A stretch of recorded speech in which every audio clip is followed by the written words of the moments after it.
Welcome to my live stream today. I'm coming to you from Savannah, Georgia. Super bright, sunny day here.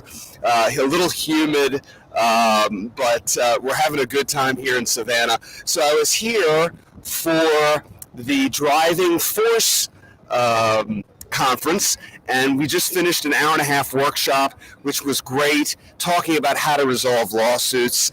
You can see a little bit of the background behind me. That's downtown Savannah, and the Savannah River is over to my left. I thought today that we would talk a little bit about compliance and how you start a compliance program. So I had a large dealer group call me and ask me that question. So let me just give it to you in detail here.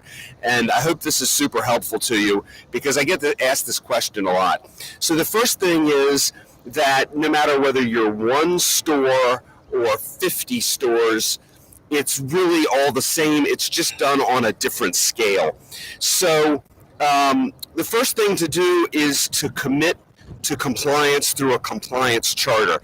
And if you have any questions about what a compliance charter is, I'm happy to send you one. Just reach out to me.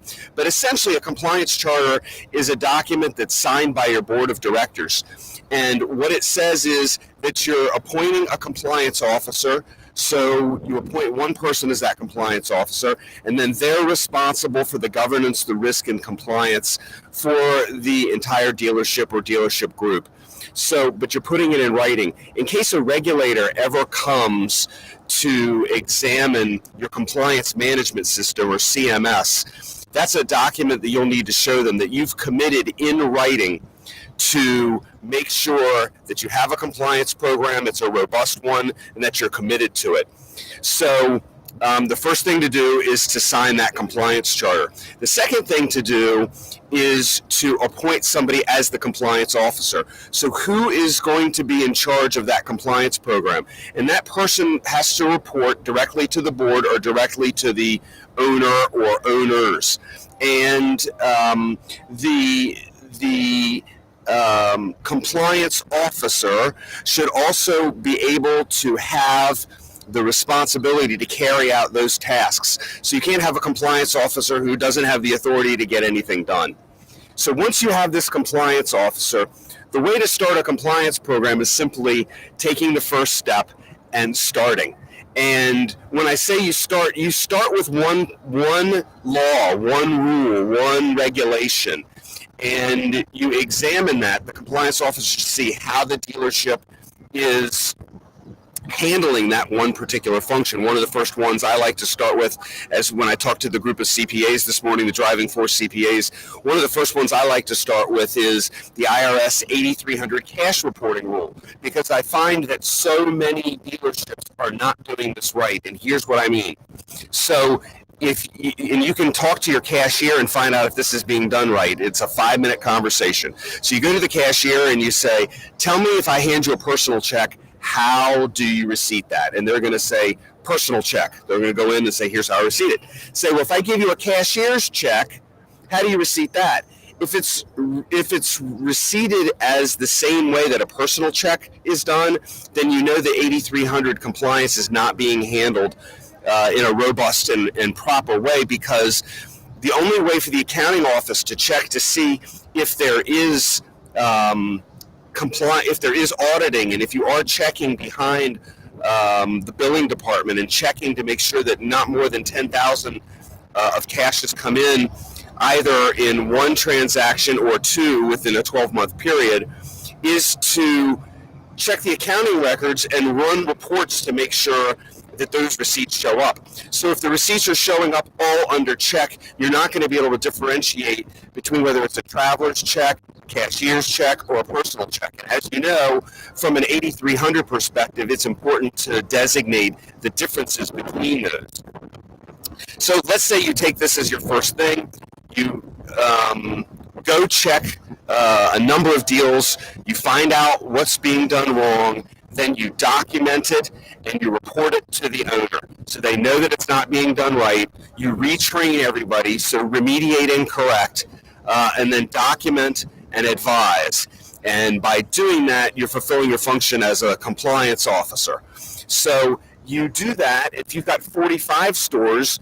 They don't necessarily have to be full-time compliance clerk at each of the stores. So you start by implementing this one policy, and one person at each of those stores has to be responsible for that. If you don't have a compliance clerk at each of your locations, then in my estimation, then you don't have a compliance program, because if there's no auditing going on, then there is no compliance work going on, because compliance is made of both the having the policy and then rechecking the policy.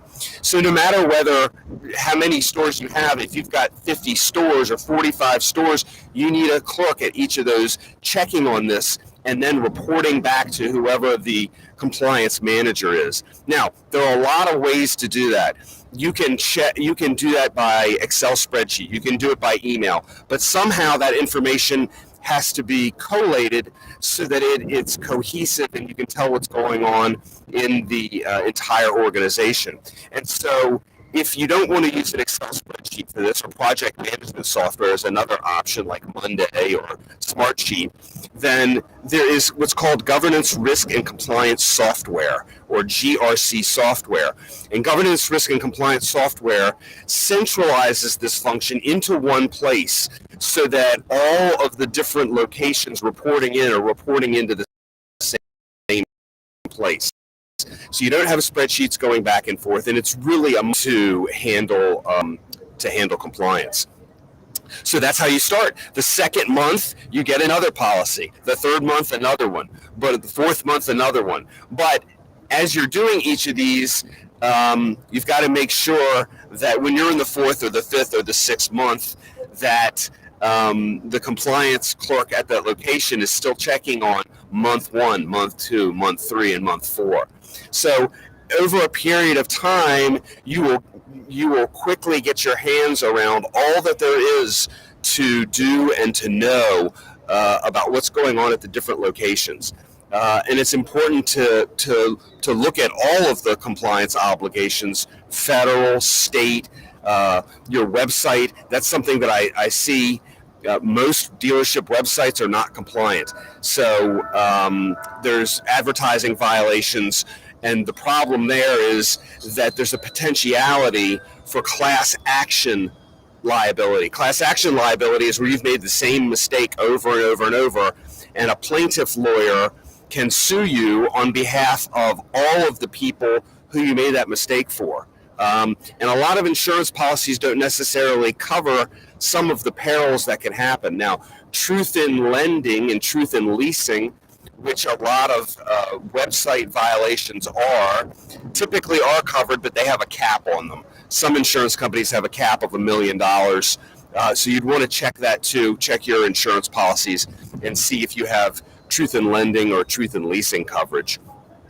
And that's how you start a compliance program. So not as complex as you may think. But again, the most important part is that you're starting and that you're routinely doing these compliance activities. As it's if a regulator comes in or a lawyer sues you, these are activities you're going to want to point out that, hey, that one problem, yes, you're right, that is a problem, but routinely, this is how we handle these problems. So just want to share that with you this morning. I appreciate you tuning in. I can't see the Restream screens very well because it's so bright here in Savannah. To have my introduction and my closing credits, so you'll have to do that with me. So I appreciate your listening in today. I'm Tom Kline. Thanks for seeing things from a better vantage point. And today my vantage point is beautiful Savannah. By the way, if you haven't been to Savannah, I highly recommend it. It's like if New Orleans and Charleston had a baby, that would be Savannah. So have a great day. Appreciate you listening. Take care.